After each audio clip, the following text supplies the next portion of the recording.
Selamat datang di dunia yang tak terlihat.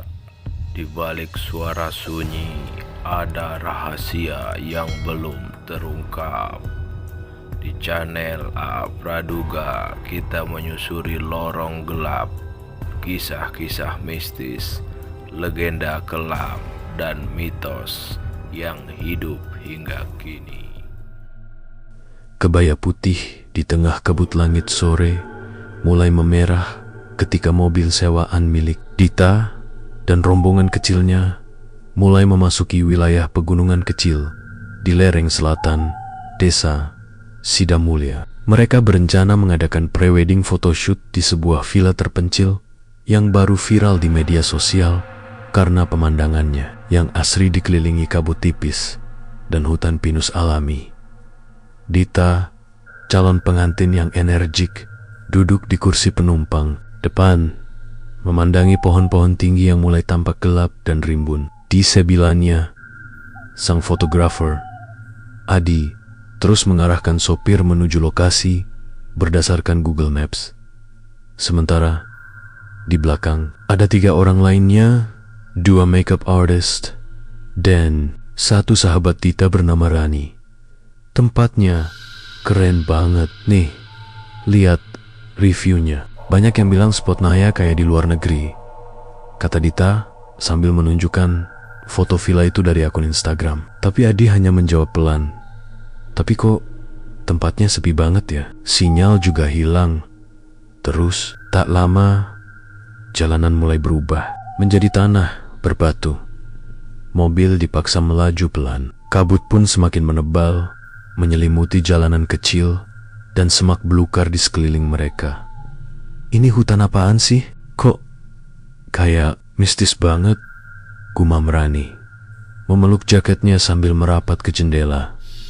Tiba-tiba, mobil berhenti mendadak. Semua orang terhenyak. Ada apa, Pak? Tanya Dita. Sopir menunjuk ke depan. Di tengah kabut tipis, samar-samar terlihat seorang wanita berdiri di tepi jalan tanah. Ia mengenakan kebaya putih panjang yang menjuntai ke tanah. Rambutnya tergerai menutupi sebagian wajah. Ia berdiri tanpa bergerak sedikit pun. Dita dan yang lain spontan diam membatu. Bahkan suara serangga pun terasa menghilang. Anak kampung sini mungkin? Adi berusaha menenangkan diri, tapi matanya tak bisa lepas dari sosok itu. Wanita itu berdiri membelakangi mereka. Tubuhnya nyaris tidak bergerak meski angin sore berhembus cukup kuat. Ketika sopir hendak melanjutkan perjalanan, tiba-tiba wanita itu menoleh pelan ke arah mereka. Wajahnya pucat, matanya hitam kosong, dan mulutnya tersenyum lebar dengan gigi yang menguning. Lalu ia melambaikan tangan, tapi bukan lambaian biasa. Gerakannya aneh, lambat, dan tersentak-sentak seperti orang kejang. Seketika Dita menjerit kecil. Jalan, Pak, jalan sekarang juga. Sopir langsung tancap gas melewati sosok itu. Tapi saat mereka melirik kembali ke belakang, wanita itu telah menghilang. Tidak ada satupun jejak di jalanan tanah yang basah itu. Hanya kabut yang kembali menyelimuti hutan sunyi.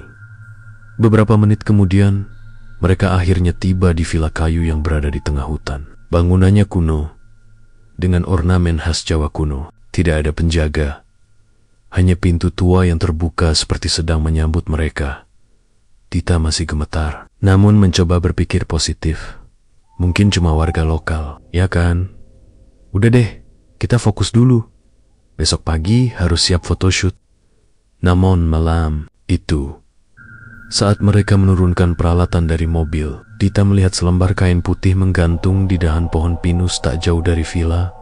Dan yang lebih menyeramkan, kain itu berbentuk kerudung kebaya pengantin. Malam turun cepat di tengah hutan Sidamulya. Kabut makin tebal, menggulung seperti jaring lembut yang mengikat villa tua itu dari segala arah. Suasana terasa mencekam sejak kejadian di jalan tadi. Namun, Dita memaksakan senyum saat duduk di beranda kayu bersama Rani dan tim kecilnya. Sudahlah, mungkin cuma halusinasi, kata Dita sambil menyeduh kopi instan. Tapi tangannya gemetar dan matanya terus menoleh ke kegelapan hutan di sekitar villa. Adi, sang fotografer, justru terlihat paling gelisah. Ia berdiri di pojok ruangan, memandangi kamera DSLR-nya yang tadi sempat dijatuhkan saat turun dari mobil. Ea Yukin Tadi saat melirik ke belakang. Sosok wanita berkebaya putih itu sempat berada di tengah jalan, tapi langsung lenyap seketika, seolah menguap di telan kabut. Kalian lihat ini deh, kata Rani sambil membawa sebuah buku tua yang ia temukan di rak villa. Sampulnya dari kulit kambing berwarna hitam kecoklatan, berdebu dan beraroma lembab. Di halaman awal tertulis tangan dengan huruf Latin kuno, larangan leluhur hutan Sida Mulia. Barang siapa menyalakan api atau merayakan pesta di tengah hutan ini setelah matahari tenggelam, niscaya pengantin lama akan bangkit dari tanah. Semua orang langsung diam. Pengantin lama, apa maksudnya? Tanya Dita dengan nada tegang. Rani membaca dengan suara pelan. Dalam buku itu diceritakan sebuah legenda kuno. Dahulu, di zaman penjajahan, ada seorang gadis desa bernama Raras Ayu yang dijodohkan oleh orang tuanya dengan pria kaya dari kota. Namun sehari sebelum pernikahan, Raras menghilang. Belakangan diketahui ia melarikan diri ke hutan karena menolak perjodohan. Orang-orang desa mencarinya selama berhari-hari, tapi yang mereka temukan hanyalah sehelai kebaya putih tergantung di dahan pohon berlumuran darah. Sejak saat itu, roh Raras Ayu dipercaya menjadi pengantin arwah yang tidak pernah sempat menikah. Kaunan, jika seseorang mengadakan pesta atau upacara apapun di hutan, ini terutama yang melibatkan pakaian pengantin roh, Raras akan datang untuk menyelesaikan pernikahannya. Dita langsung menatap gaun putih yang tergantung di pojok villa. Gaun pengantin itu akan ia kenakan esok pagi untuk foto prewedding. Semuanya mendadak terasa salah.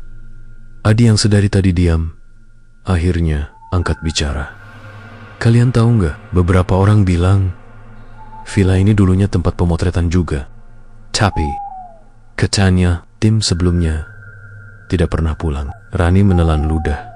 Kok kamu baru bilang sekarang? Aku kira cuma mitos. Tapi tadi pas kita lihat wanita itu, aku yakin ini bukan tempat biasa. Tiba-tiba terdengar suara-suara ketukan 3 kali dari pintu depan. Tok, tok, tok. Semua langsung terdiam. Adi perlahan berjalan mendekati pintu yang terbuat dari kayu jati tua. Ia membuka perlahan. Tak ada siapa-siapa. Hanya kain kebaya putih yang tadi tergantung di pohon, kini terletak rapi di depan pintu, terlipat seperti habis disetrika, dan di atasnya terdapat setangkai bunga melati segar. Astaga. Ronnie mundur perlahan. Dia tahu kita di sini. Dia sedang menyambut kita. Dita yang semula berusaha menyangkal, akhirnya ikut merasa merinding. Matanya tak lepas dari kebaya itu. Sebuah bisikan terdengar sayup di telinganya, seperti suara perempuan, lembut namun menyayat. Hari ini kamu cantik sekali, tapi gaun itu milik aku. Malam pertama di villa hutan larangan malam itu, angin mulai menderu-deru, seperti membawa isak tangis dari balik hutan. Kabut semakin tebal dan dingin, menembus sela-sela dinding kayu villa tua. Dita memandangi kebaya putih yang tadi ditemukan di depan pintu, kini tergantung di balik pintu kamar, menggantikan gaun prewedding yang entah bagaimana menghilang begitu saja dari gantungan koper mereka. Koperku tadi kukunci, sekarang terbuka dan gaunnya hilang, gumam Dita dengan wajah tegang. Aku yakin kita harus keluar dari tempat ini sebelum pagi, kata Adi sambil memeriksa kamera yang lagi-lagi error. Semua hasil jepretan sore tadi buram dan penuh bayangan putih. Bahkan ada satu foto yang memperlihatkan sosok wanita berkebaya berdiri di belakang Dita. Padahal mereka yakin tak ada siapa-siapa. Tapi malam sudah terlalu larut. Jalanan hutan tidak mungkin dilalui dalam gelap tanpa penerangan. Dan kabut membuat visibilitas nyaris nol. Mereka akhirnya memutuskan bertahan di villa hingga subuh.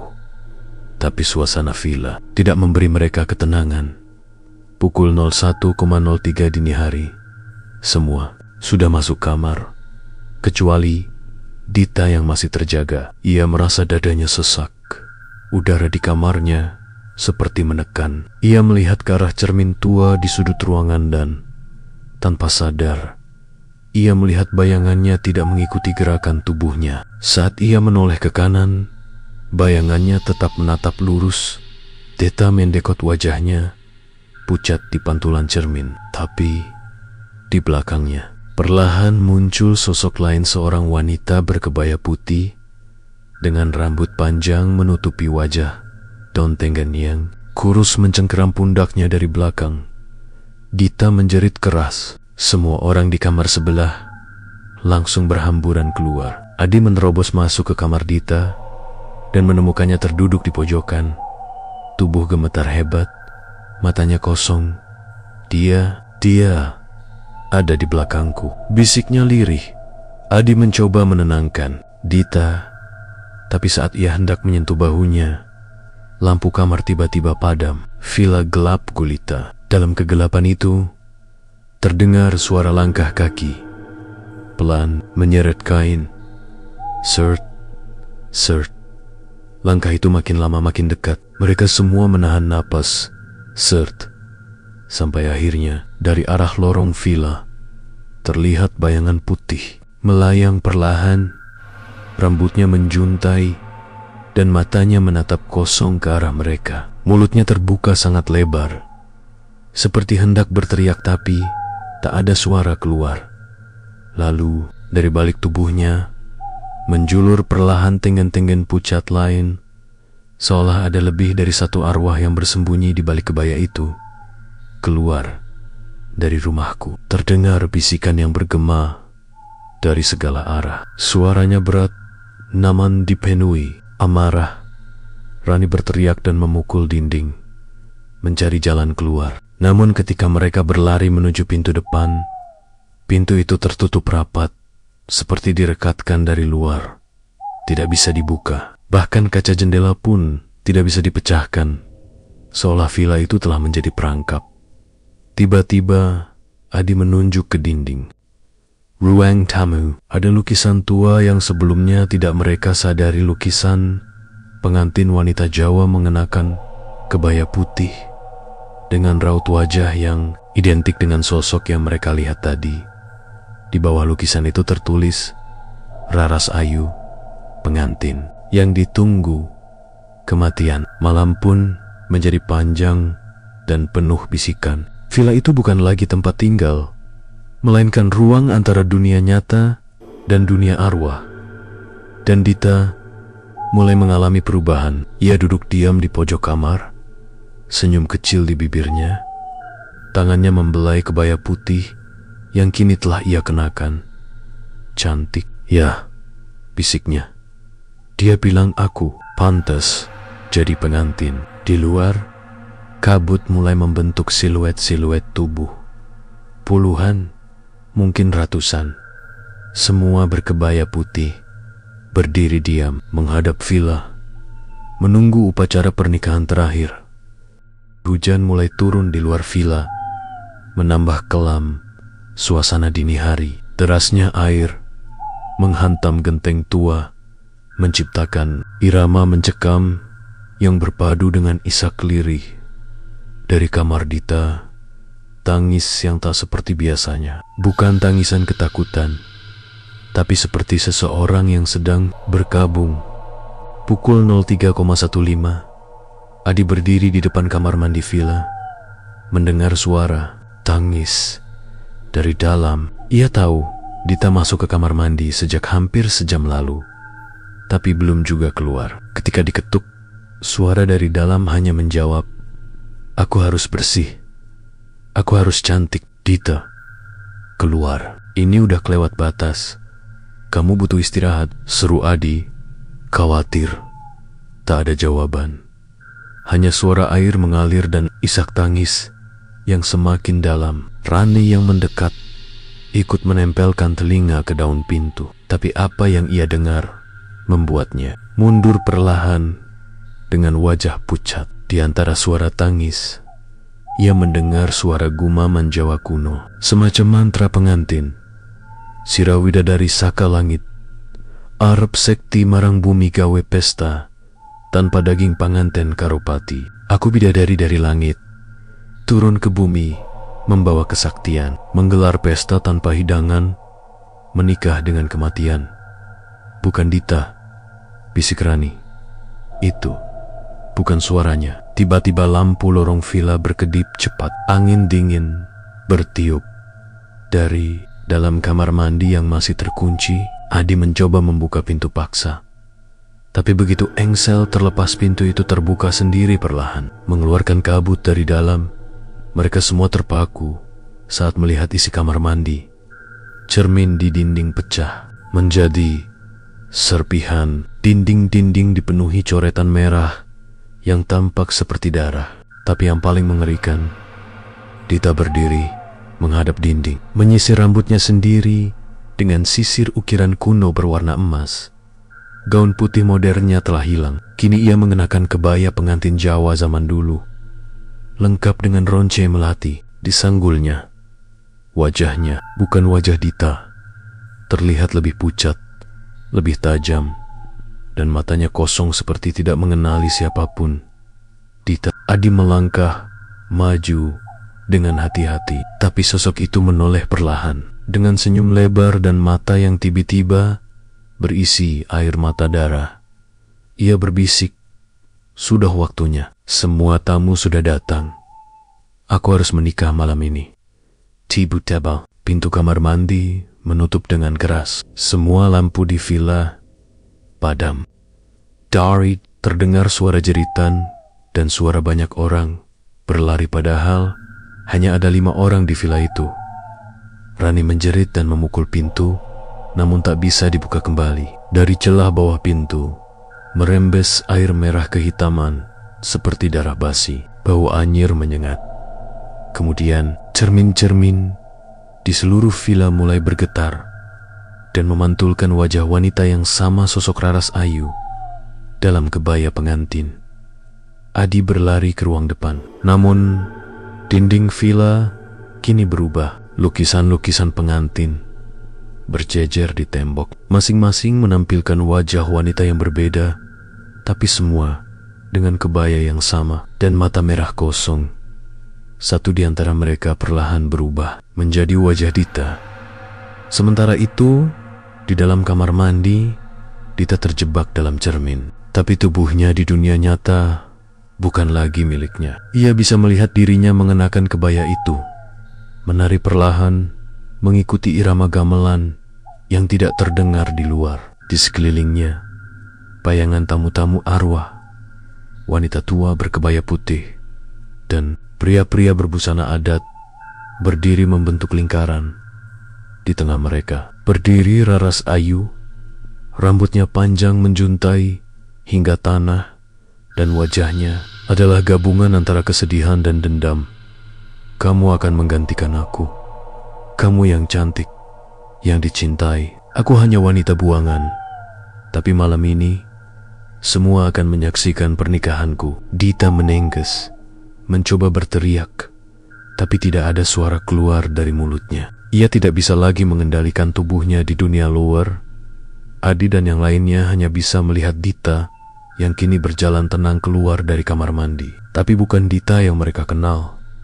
Ia tersenyum manis sambil memegang kepala kambing berlumuran darah, seolah sebagai tumbal pernikahan. "Aku siap menikah," ucapnya.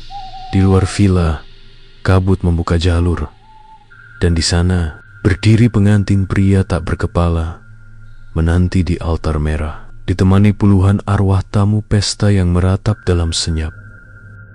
Pukul 04.07 dini hari.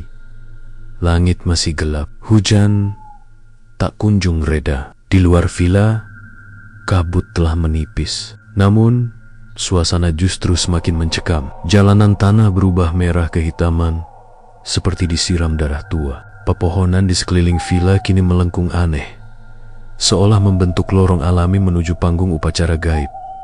Rani dan Adi hanya bisa menyaksikan dari balik jendela. Dengan tubuh gemetar dan pikiran berkecamuk, Ditya tahu makhluk yang menyerupainya telah berjalan keluar villa. Ia kini mengenakan kebaya pengantin sepenuhnya, dihias melati dan siger Jawa kuno. Tapi yang membuat mereka nyaris pingsan adalah sosok pengantin pria tanpa kepala yang berdiri tegak di ujung lorong hutan.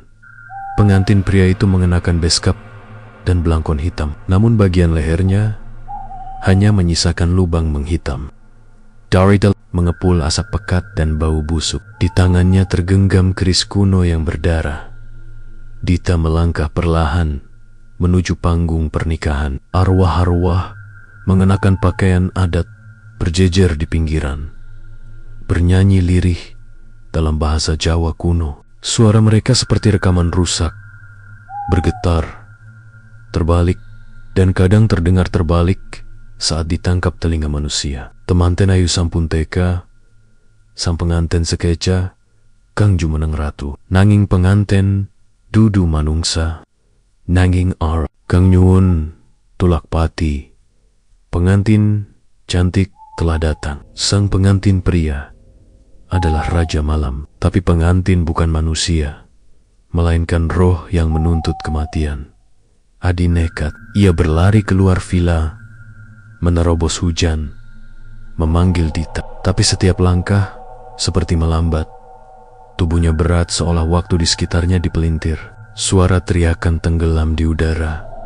Rani mencoba membaca doa, ayat suci, mantra, apapun yang ia tahu. Tapi dinding villa tertutup bayangan tanggen-tanggen pucat dari arwah yang terus menempel dan mengusap kaca jendela dari luar. Mereka memohon ikut dalam pesta, atau mungkin menunggu tubuh untuk dirasuki. Di altar, Dita berdiri, berhadapan dengan sosok pengantin pria. Raras Ayu muncul dari belakang, tersenyum dengan wajah setengah hancur. Matanya menangis darah, namun senyum di bibirnya terasa tenang, seolah hari ini adalah hari yang ditunggunya selama ratusan tahun. Kamu yang dipilih, karena kamu cantik, kamu disintai. Aku dikutuk karena melawan. Tapi malam ini, kita bersatu. Raga kita menyatu, dan aku bisa menikah. Raras perlahan meletakkan tangan di dada Dita. Sebuah cahaya hitam keluar dari tubuh arwah itu, mengalir ke tubuh Dita seperti tinta. Dita menggigil, matanya bergetar, tapi dalam bisikan terakhir, ia berteriak lirih, "Tolong aku." Aryan mendekat dari kejauhan, akhirnya mencapai altar. Dengan keberanian nekat, ia melemparkan kamera DSLR Nia ke arah tubuh Dita. Dan saat kamera itu pecah di lantai, kilatan flash otomatis menyambar. Kilatan itu mengenai wajah Raras Ayu, dan tiba-tiba suara raungan meledak dari hutan. Suara ribuan arwah yang menjerit bersamaan. Langit menggelegar, petir menyambar pohon terdekat hingga terbakar. Raras Ayu meraung, wajahnya meleleh, berubah menjadi api, lalu asap. Arwah-arwah di sekeliling altar ikut memudar, satu persatu hilang tertelan tanah. Bahkan pengantin pria tanpa kepala jatuh berlutut, lalu lenyap menjadi keris tua yang tertancap di tanah. Tubuh Dita limbung dan jatuh. Adi berhasil menangkapnya. Tubuhnya basah kuyup tapi hangat. Dita membuka mata perlahan. Wajahnya kebingungan. "Aku, di mana? Kenapa aku pakai kebaya ini?" Adi menangis sambil memeluknya. Sudah selesai. Beberapa jam kemudian, Menjelang matahari terbit, kabut sirna. Villa terlihat seperti biasa tua, dingin, tapi tak lagi mencekam. Lukisan-lukisan di dalam villa lenyap, bahkan buku tua yang berisi larangan leluhur telah menghilang entah kemana.